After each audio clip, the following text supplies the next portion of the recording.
So if you're trying to change your Twitter settings to see sensitive content on your app, then keep on watching because I'm going to show you exactly how you can do that. So instead of doing it on the app, there's no option. So you actually have to uninstall the app. So first what you want to do is actually uninstall the app.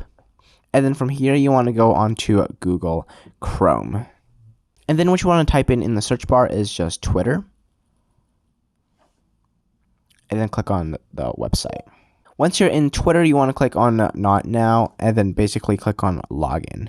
So once you're logged into your account, you want to click on your account profile on the top left.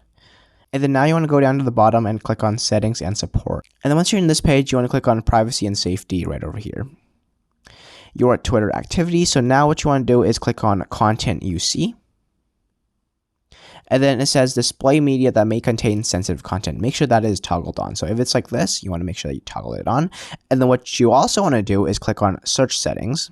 And then it says hide sensitive content and remove blocked and muted accounts. Make sure that these both are not toggled on. So this is bad actually. You want to toggle them off like that. Subscribe.